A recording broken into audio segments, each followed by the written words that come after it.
The topics and opinions expressed in the following show are solely those of the hosts and their guests and not those of W4CY Radio, its employees, or affiliates. We make no recommendations or endorsements for radio show programs, services, or products mentioned on air or on our web. No liability, explicit or implied, shall be extended to W4CY Radio or its employees or affiliates. Any questions or comments should be directed to those show hosts. Thank you for choosing W4CY Radio.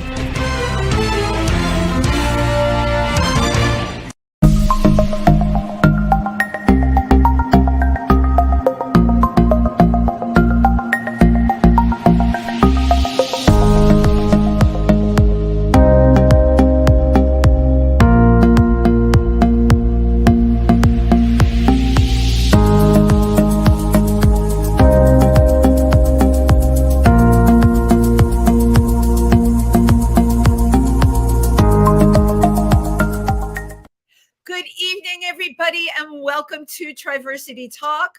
I am Wendy Stewart, and I'm very happy to see you on this windy, wintry Wednesday night. And we're a couple of days before New Year's. My gosh, I do not know where the year went, but I am personally using this week to just get myself together for 2023, to recover from 2022, my gosh, and just plan, right? We all have to plan everything that's ahead of us. And I have to be honest with you, recovering from Christmas is always it's such an ordeal. So all of us need to think about where we are, what we're doing, what space we're in, and have that really wonderful, what I call kumbaya moment. Now, speaking of kumbaya moments, I am doing something totally different on the show tonight that I really have never done by myself. I have 4 guests on that actually worked on a project together. And I just think it's such a great idea when people in our community collaborate. People that are DJs, producers, lyricists, vocalists, especially people in the music and entertainment industry. We talk about the power of words all the time. We talk about when you read, when you hear something, if somebody makes a speech. But let's talk about the power of music. The power of music. Can it really affect politics? Can the power of a song affect what's going out there? Well, tonight we're going to find out. We're going to celebrate a wonderful new song called "It's Your Body." It's my body. And a little backstory on this. This was written, a commentary on Roe Vs Wade. So I want to welcome our 4 incredible guests that collaborated on this: Randy Bettis, Stephen Skeels, David James Boyd, and Rashida Azar. Welcome. Hi. Hi. Is the name correct? Yes, you got it. Good. We're all in our boxes, just like on Hollywood Squares. Oh my gosh, we better all answer those questions correctly. So I'm just going to go around and ask each of you, give a little intro of your background, and then we'll get into the actual song. Okay, Randy, why don't I start with you? Okay, my name's Randy Bettis. I'm a DJ and music producer. David and I, years ago, actually did Broadway shows together, and that's how we met. And around 2000, we decided to start collaborating on dance music together. So that's how we got started. And that's our gain. So you took that road to the left or to the right, whichever way that path was, and you went down it together, which is really great. Yeah. Thank you very much. Okay, Stephen, I'm going you're right below them in the Hollywood Square. Hey, everybody. I'm Stephen Skeels, and I've actually been in show business for 45 years. Oh, my Lord. Started out as a singer, dancer, actor, and then became a composer, writer, and producer a little bit later on in my life. And I actually met Rashida 40 years ago doing a show. We did a show together 40 years ago. She was a baby, a mere baby. I know. Old. She had to be an embryo when you met Unbelievable, her. Exactly. And then I actually met Randy through several years ago for another project that I was doing that I heard about Randy and got in touch with Randy, and he did a remix for me on another project a long time ago. It's been, probably 15 years or more. That's the first time I'm meeting David. Nice to meet David. I love your nice work. to meet you, Stephen. Yeah, David, it's so great to meet you as well. You can give a little bit of backstory. I'm missing your name tag. Let me have your name again, David. I'm David James Boyd. Okay. As Randy already covered, we were in Miss Saigon together 1,000 years ago. Oh my God, I love that. I love it. We decided to form a remix team, and we spent about the last 20 years remixing things. And the funny thing about that, Wendy, is that we actually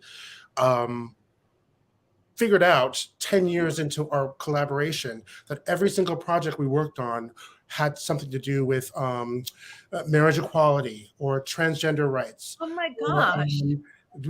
Or pride. Pride is the word, is a song that I sang at one point. We tended to gravitate towards Social issues and anything that would be would help people be socially conscious of something through dance music. And so we realized many years in that was our passion. So, and this is a real wake-up call for me, because I've known Randy, I've known your name for forever, and from DJing, and I've been involved in the LGBTQ community forever. From the days of AIDS, right, all the way up through now, actually even prior to that, and worked with a lot of different organizations.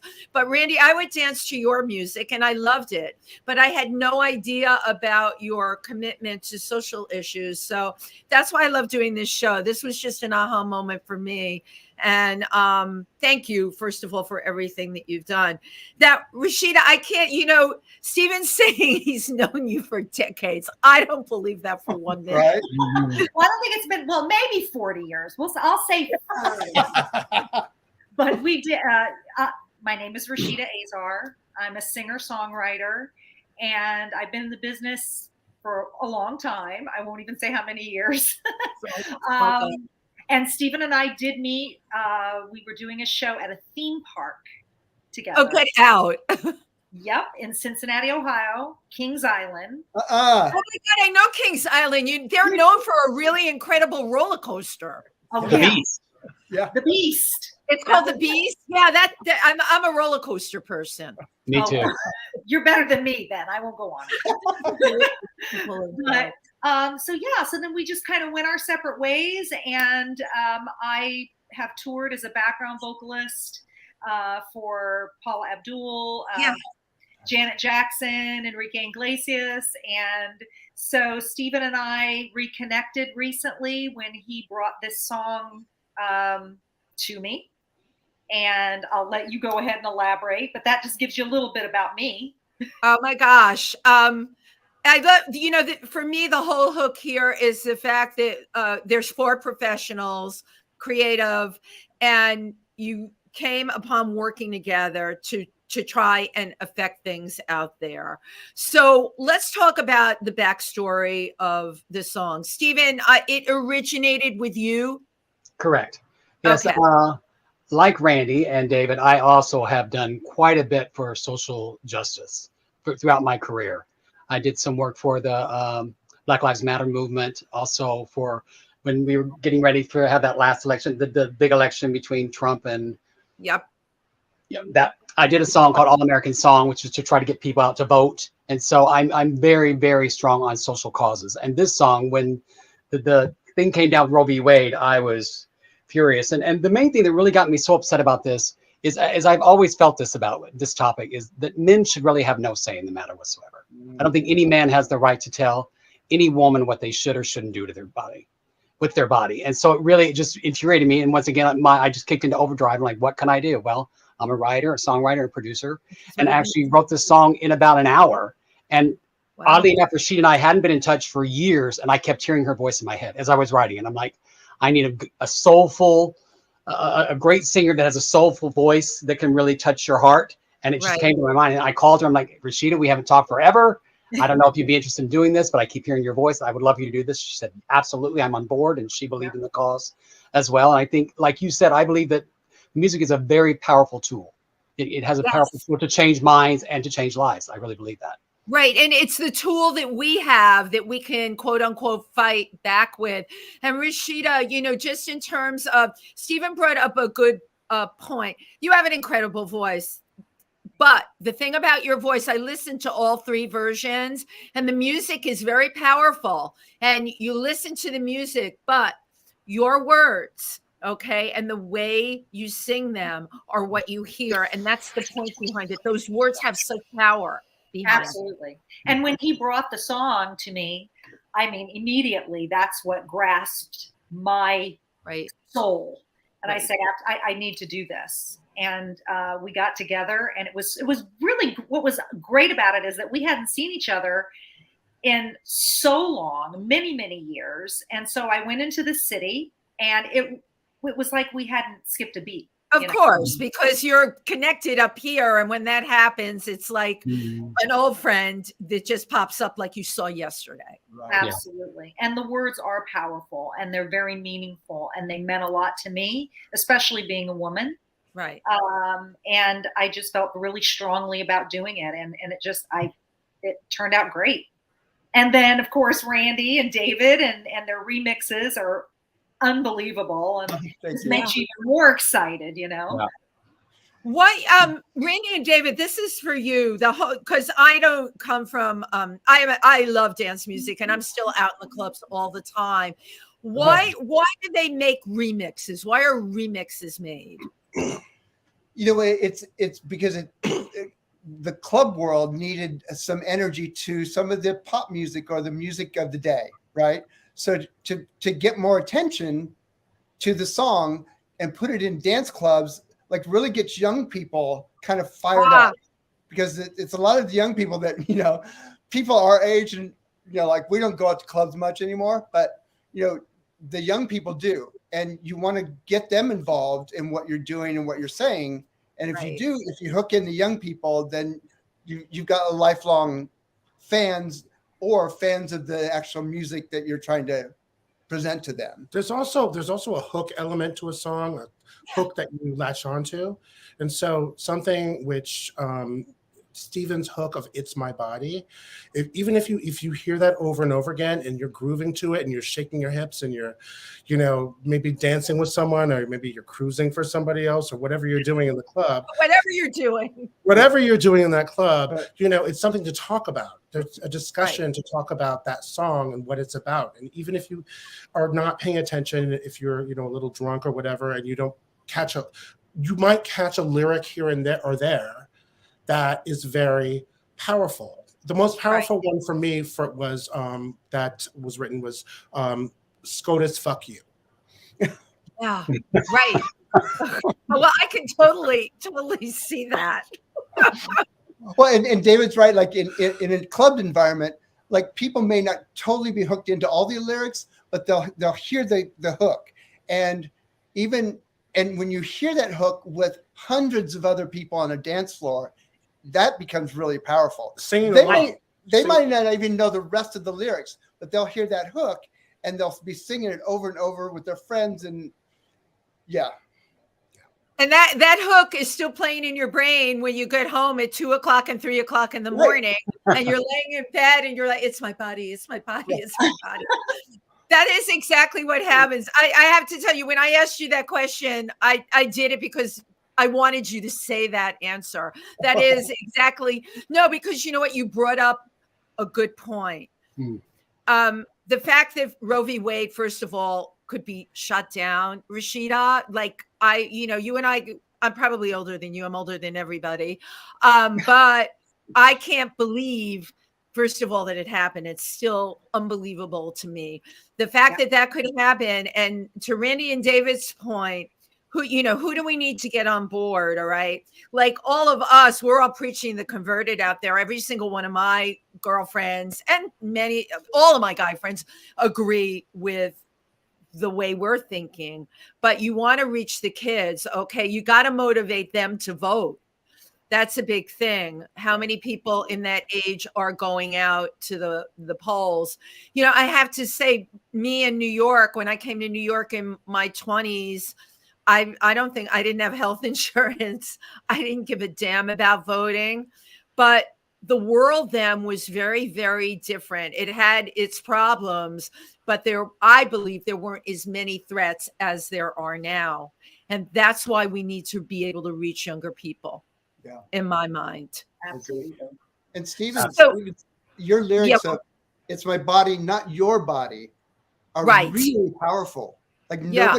nobody can tell me what I should do. And this is coming from a man, and I can only imagine how women like, Wendy and Rashida feel when somebody's telling them what they can do with their health care.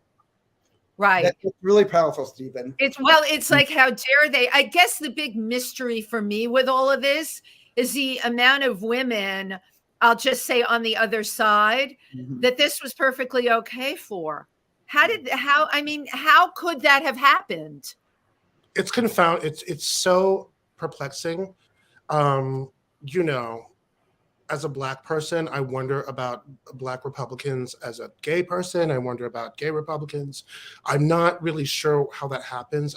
All I can say that I think that there's a certain cult element to the former president that has superseded anyone's logical judgment, or even, people are voting for themselves, people voting against themselves.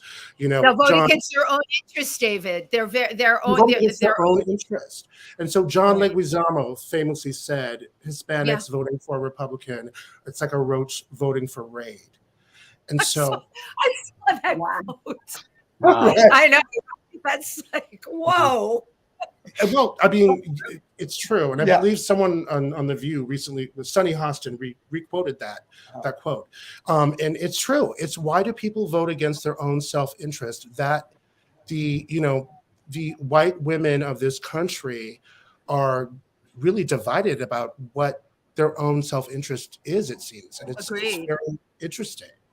It's interesting, and it doesn't make any sense to us. But, you have to hope, to your point, somebody out there that's in the Midwest or a place like Arkansas or Missouri, some kid that may come from a home where it's extreme, Christian or extreme right. All right. They're told homosexuality is a sin. They're made to feel terrible about themselves. They go out to a club and they hear a song like this and they're dancing with their friends. All right. And that's what I hope a song like this does. We have to affect what happens out there in that age group. And I think that there is a great possibility with this kind of thing. It's funny. You quoted the quote that you just gave. I pulled out a quote that I just saw yesterday from Marjorie Taylor Greene. Yes, Marjorie Taylor Greene. My God. When you think of some of the people, it is unbelievable to me, not only what they say, but that they're out there, right? The real reason they're attacking George Santos is that he's the first openly gay Republican. What kind of cockamamie, litany would this be? And who's going to listen to this? Right. And yet he's a liar. Right. So he's lied about everything. Right. And I think that comes from the culture of the presidency from the last 4 years, which is it's okay to shell out blatant lies because people will either forget about it the next day in the next news cycle, or they will just choose to, either believe it or not believe it, but think it's okay to lie. Lying seems to be okay. Oh, yeah. Lying is totally acceptable. But you just said something about the next news cycle. Let's talk about the media then and their involvement, in the lies. They give airtime to people that really shouldn't have it. Tucker Carlson, my God. These things are being spread all over. I often think of what if Tucker Carlson didn't have a platform? What if you took the platform away? What if you didn't report on these people? What if they took the news down a peg and really stuck with important issues? Like, we know what happened in Colorado Springs. All right. That was an openly LGBTQ attack. All right. Specifically on Transgender Day of Remembrance. And that was in the news. I do this thing now. I time how long things are in the news for. All right. That lasted, it didn't even make it to 2 weeks. I mean, amongst our world, oh, sure, we were talking about it. But if you look at the general public, the newspapers and stuff like that, it barely made it 2 weeks. And guess what? Now you're not even hearing about it at all. If you remember when Pulse happened, that went on for weeks. That's when we still, and it still wasn't long enough, but it went on for a bunch of weeks. This barely made it 2 weeks. And shootings and attacks on the LGBTQ community, and in particular transgender people, this has become permissible, you know, because it's a news item and then it goes away and then it's replaced with something else. Right. I like to think that by creating a song that's a wake up, okay, that we want to be woke. It's a wake up call that maybe things will last longer. That's what you know. That would be my hope for this. Yeah, So yes. Now, another thing I wanted to say, I find it very interesting that the right wing is always talking about how they want smaller government and to stay out of our government and stay out of that until it's something that they want. But when it comes to this thing, that they jump on board. You know what I mean? You can't have it both ways. It's total hypocrisy, which we know is a lot of things to do with the right is total hypocrisy. Right. And then the news networks that follow all of that, it gets ratings and it raises money for their base. It riles up their base, and they know that, and that's why we see this happening over time and time again. And I would probably go as far as to say a lot of them probably don't believe that either. You know what I mean? I hardly think that Donald Trump and a lot of his base really are anti-abortion. I just think it riles up their base, and it's a way to raise money and way to get people out there and to march and to keep them going strong. So it just the hypocrisy of it all drives me insane. Yeah, but that's, you know, that's what it's become. That's the time that we're living in, and I believe it's up to each and every person. I have friends in the gay community, and you know, Randy is a DJ, and we've partied in the same clubs and stuff together. We know a lot of people in our age range that are like, I don't want to deal with this. You know, I have my life, right? I have my partner. I don't want to be dealing with this. This show is named after our organization, which is based out of Milford, Pennsylvania, Triversity. We service the rural upstate New York, Pennsylvania, and New Jersey area, right? We offer programs, we support community, we give events, we have, of course, support groups. But I hear it from a lot of the weekender gay boys that come out, you know, they don't really want to be involved with our politics. They don't want to deal with our stuff, you know. They don't want to this conversation. There's no reason for them to have it as long as things are going okay in their life. Do you think that a song can reach those people? What do you think, Stephen? I want to hope so. You know what I mean? I think it is hard, and I think and I think when you are young, you know, you're just worried it's a very me. But I do believe that this generation coming up, I think there was a song that came out for this last election for the midterms. They said that a lot of younger people did better than what they normally do. So I have hope, and I always weigh on the side of hope because I want to give in to just be full of despair because that gets you nowhere. So I have to hope that they do. I wouldn't in a million years, you know. Yeah. It's all about faith. You know? I agree with Stephen. I think that young people, here's the problem is that, you know, this has been a precedent in our courts for as long as I've been alive. So when you start repealing rights from young people that the only thing they know is that right, you're in a really bad political position. Sorry, Republicans, but you are, because what's happening is you can't take things away. You can't have no agenda except hating people. You have to have something that is supportive of young people, and they don't have it. And so not only supportive, but they're actually repealing basic human civil rights. Basic human rights. Just not going to help. And I'm one of those people, I have to say, that I believe in a healthy, two-party system. I'm old enough to remember when, you know, you agreed to disagree and you shook hands and people believed this. My mother was a Republican and my father was a Democrat. So I grew up in that kind of house. I agree with you. We can love each other and still disagree. Now, that's not the case. But this is crazy stuff now. I'm sorry. You know, it started, and when it started with Sarah Palin, for me, that was the beginning of the end, because the stuff, right? David is right there with me.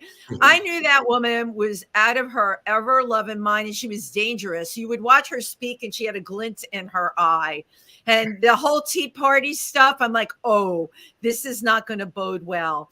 And then, of course, the Republican Party morphed into Tea Partyism, and then all of that morphed into Trumpism. And somewhere along the way, the old-fashioned Republicans, like my mother or my grandmother, they like went, out the window. And we're left with what we have now. This is the two-party system that we have now. Come on, it's like crazy. Makes no sense. I'm from the Midwest, Illinois, from near the center of the state. I went to school at Southern Illinois University. So for most of my life, my grandfather was a farmer. My dad was one of 9 kids. They worked the farm. They were really hardworking people in the Midwest, and most of them were Democrats because the Democratic Party supported them. But somewhere along the line, either the Democratic Party stopped talking to them, or they just stopped. Yeah, something really happened, because now most of that area of the country in Illinois has turned Republican, and because they think Republicans are the party of good family values, but they're not. We're not seeing those good family values with these Republicans. We're seeing lies and deceit, and I just don't get what they're seeing. But I think what we are seeing now is there's a shift in that with this last election. I hope, like, the young people coming out, they're like calling bullshit on it all. Like, we don't believe any of that. It's a red wave that never happened. Yeah. Right. No, exactly. They were not expecting what happened in the midterm elections. And going back to what Steven said about a song affecting young people, like, I don't know that one song will do it, but creating this song will also spur other people to create similar things, and it will be played over and over in a nightclub. We're in nightclubs. Sometimes you just hear the same songs. We're like, oh, I've heard that before. But it's like an earwig. It gets into your brain, and then when others climb on, and there's a lot of social issues starting to come out. It gets into your brain in a positive way. Yeah. Not the negative rhetoric against LGBTQ plus people, against people putting stuff on Twitter about drag brunches, grooming children and all of that crap. Oh, please. I could get that. That's a whole other show I could have with you, because we've experienced this right here with Triversity in Milford, Pennsylvania. We have an amazing performer, Bell Pepper, who is on the board with me of this organization. And there's been some hateful things written to Bell, and we've all heard the word groomer. I just can't. I can't. And the people that are saying it, see, I've met them, and I hear it, and they talk to you, and they believe this stuff. Well, Wendy, it's older than Anita Bryant's wig. Okay, right. I know. Save the Children. My God, Anita Bryant, right. Phyllis Schlafly, all those people that they always bring it back to pedophilia for some reason. But the point is that that's what's coming next after abortion, after Roe v. Wade. That Clarence Thomas made it very clear that we need to get rid of marriage equality. We need to attack the LGBTQ. I mean, everyone is. The young people, to your question, to your point about young people being involved, they should be involved. Whether they are, I don't know, but they should be, because they're coming next. Right, it's going to affect them. Yeah. Right. And we have done what we've done so far, but now it's very important that they do jump on board. Yeah. We laid the groundwork, as we always say, but they now have to jump on board. Yes, I want to play the song because I want everybody to hear the lyrics. Yeah. Okay. Let's hear it.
choice has been stolen has a right to choose.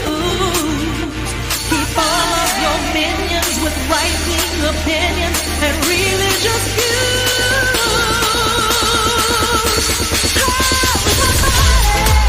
Is that your body? No one can tell me what I should do. 'Cause it's my body. Is that your body? Don't wanna hear your point of view. It's my body. Is that your body? No one can tell me what I should do. 'Cause it's my body. Is that your body? Don't wanna hear your point of view. 'Cause it's my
That's Yay! powerful stuff. That is so. It makes you want to dance. It really Take is. my glasses off. That's right, Rashida. Let's take our glasses off and celebrate this That's right. amazing song. Stephen, I can't believe you wrote this in an hour. Right? You know, a lot of That times, a lot of my protest type songs come really, really quickly. You know what I mean? I don't know what that is. I think because everything boils up inside of me, and I just sit down and think about what I really want to say, and they usually come pretty quickly.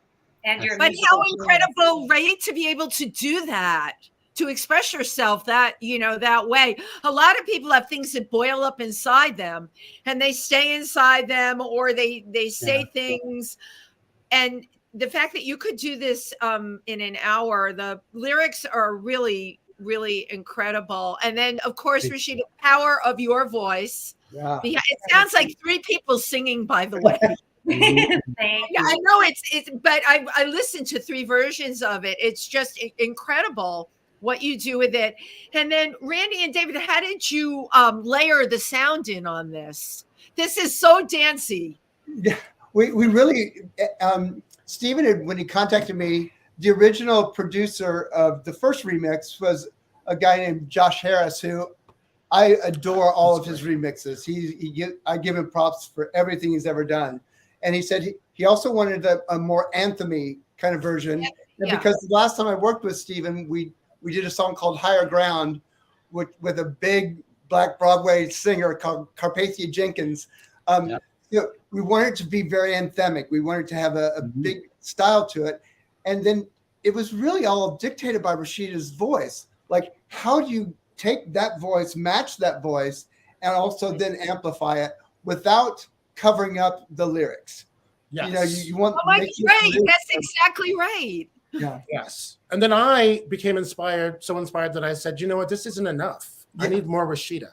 So I came up with a very dark kind of house mix. You know, you picture the drag queens back in the day in the houses of the Lord, Right. of the temples, just, you know, sashaying and runway walking type Right. of mix, which I thought, you know, her voice lends itself to automatically. Right.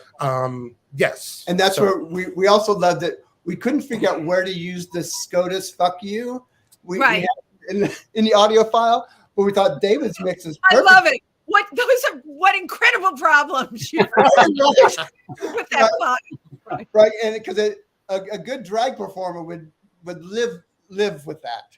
Yes. Right? Absolutely. When Stephen asked me, he says, "Are you comfortable saying that?" I'm like, "Absolutely." And Rashida, I can't wait to see a drag. I can't wait to see a drag performer perform to Rashida's voice. It's coming, I'm quite sure. Right. Absolutely. I love the story behind the story.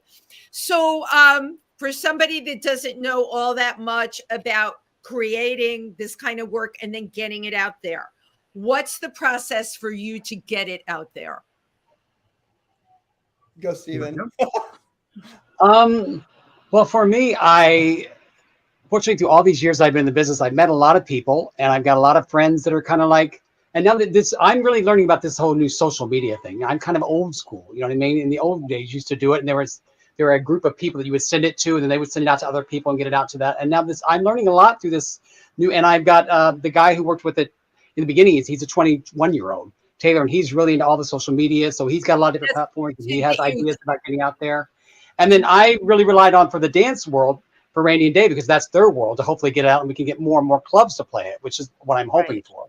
Right. And I keep doing everything I can to keep getting out there, because I think this is a song that I don't think it has a short lifespan. I think it has a long lifespan, and I think it will. I listened to this song. Not only does it have a long lifespan, but going forward, we want that out there. Okay, we want that out there for before, and it would be out before, but we want that in people's heads before that next election happens. Exactly. So exactly.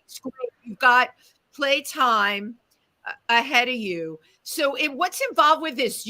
Are you going to call individual clubs and get them to play? We all know lots of DJs that work in clubs.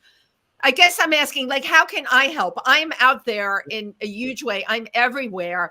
And of course, like everyone, I know DJs. A lot of the people I know, they put their stuff up on Spotify. I mean, does that work? How do we do this? Yeah, the industry has changed so much since we started. Yes. We started as MP3s are just like iTunes is just starting, and like all of a sudden you couldn't really make money off of sales because they didn't sell very many, or trying to track all that was crazy. So there's so many different kind of ways to do it now, and one is to get it to DJs. That used to be the prime thing for clubs. That was the number one thing, right? But you can't just do that anymore. Spotify. We all know Madonna and Jelly Bean. Right. You get to Robbie Leslie and Studio 54, and everybody would hear it. Oh. But the New York club scene isn't what it used to be. Right. It used to be the DJs, whatever the DJs played would become the big hit. But now it's Spotify, it's these streaming services. So getting it on there and doing a kind of a coordinated PR thing is really important. The other thing would be us trying to get Rashida to perform it live at different functions. Exactly. Well, that's where I was going. I'm sorry, Rashida. Once you connect with me, your life becomes a nightmare because I'm always chomping at the bit. Like, okay, we need to do this. What's your 5-year plan? And I'm not a laid back person. I'm a person that always wants to make things happen. So, is there a plan to have her? You're beautiful. Okay, you just have a wonderful sensibility to you, and I can even tell that on here. Is there a plan to have Rashida perform it in different clubs? And Pride is going to be here before any of us know it. My gosh, this should be like on a float. I'm totally really agree with you. Consciousness. I totally agree with you. We are talking about what that would be and visualizing what that would be. And according to Rashida's availability, because she obviously has this amazing career singing at the weddings, which I also used to do, Rashida. I think that there are so many possibilities ahead and so many opportunities available. Like, as you mentioned, Pride would be amazing. We have to have a really good meeting about what that's going to look like in the future. Right. I agree. Yeah, it depends on. I know Steven's had some other projects he's been getting out there prior to this, but I think now right after Christmas, because a big time for the dance music industry is the Winter Music Conference, which is in March. Isn't that in Miami? Yes. But if you can get copies of your song to various producers that are there, or to get it released prior to that and get it on, a lot of times it's good to get one of the record promoters. There's like, you probably know Bobby Shaw, Wendy. I know the name. I don't know Bobby personally. Yeah, Bobby's one of the biggest, particularly local promoters. You have to pay him a little bit of money to promote it, but only a little bit. I'm surprised it's just a little bit, Randy. It depends on the artist. If it's like Rihanna, he'll charge quite a fee. But if it's a local artist and it's for a good cause, he'll bring his price down. And he's a really good friend of mine, so he's somebody that I could definitely reach out to if that's something that Steve and I could talk about. Absolutely. And that goes to all the Billboard recording DJs.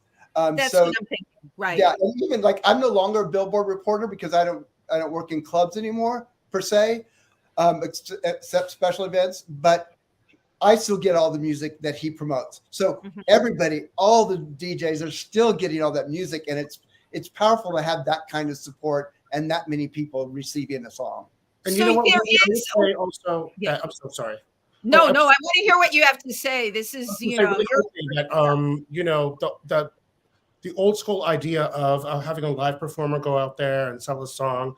I hate to say this, sadly, but it's actually more effective to sell a song on TikTok or I was just gonna say that. Oh no, you know what, David? That's exactly. I use social media. Okay, I was a totally different person 3 years ago. I had Me different too. career, everything. I use social media to build what I've built now. I know how to use it. I also have a PR firm that backs me. I have my fingers in all of this. The only thing I haven't done is TikTok, because you know what?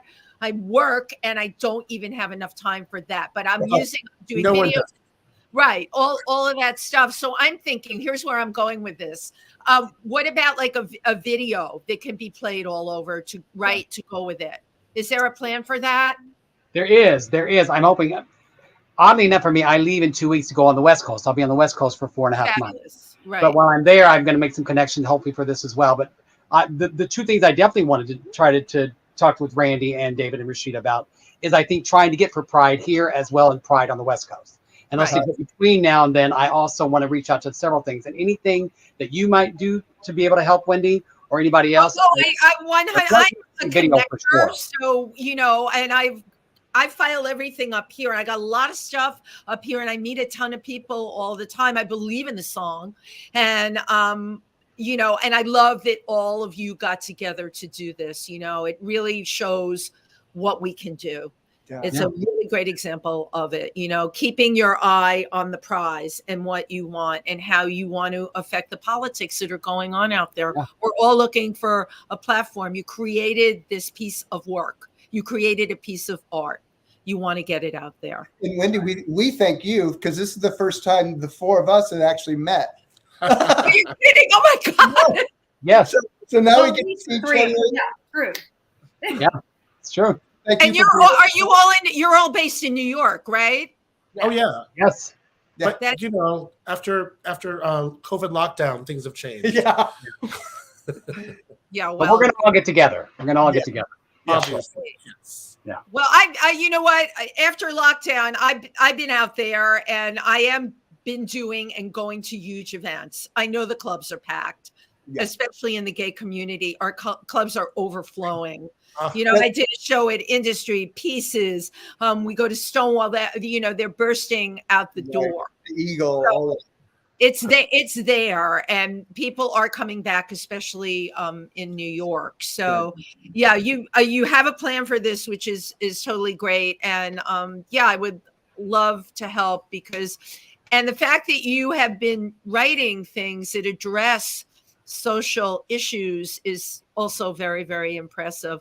You know what? We need a lot more of that. Every single person I say that I meet, every one of us can make a difference in some way, whether it's just touching one person whose life that you meet, a person that you talk to, something that you give them from what you said, or in an act that you do. I completely believe in that. So call me crazy. Crazy.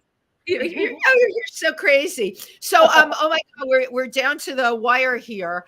A last thought from everybody. Stephen, you go first. I just think it's so important. We're going into a new year that, like you said, that we all stay connected and that we all have, I think people sometimes don't realize that everybody has a powerful voice. You know what I mean? Right. Just one person, it's amazing we can touch just one person. And when you just believe, put yourself out there and just take a risk and take a chance and believe in yourself and what the view that you have to put out into the world. And I think it can catch on really, really quickly. So my hope is that we continue to become more connected and that we stand up for all rights, because all I've ever wanted is for everyone to have the same rights as everyone else. I don't want anything more or anything less. Everyone to be created actually the same. And that's my hope for this world and for next year, and to keep putting my voice out there and doing what little bit that I can do, my humble little voice. And I hope I can do something just to even When change. you put all those humble voices together, they become one big voice.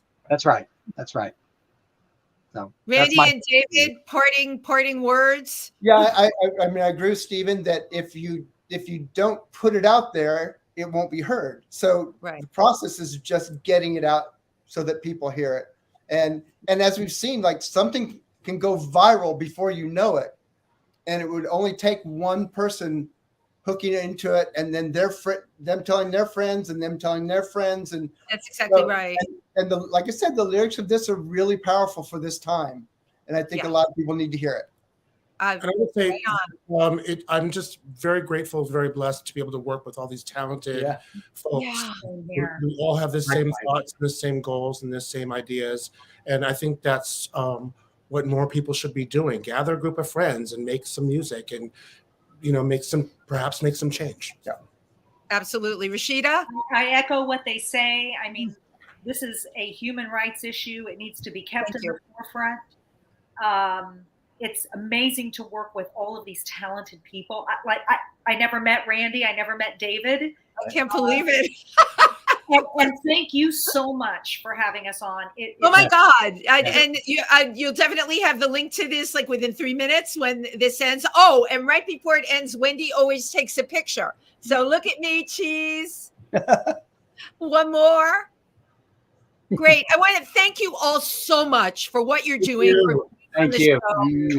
Healthy, happy new year. And I'm inviting you to something January 15th. I don't want to put it out there nationwide, but I'll email you.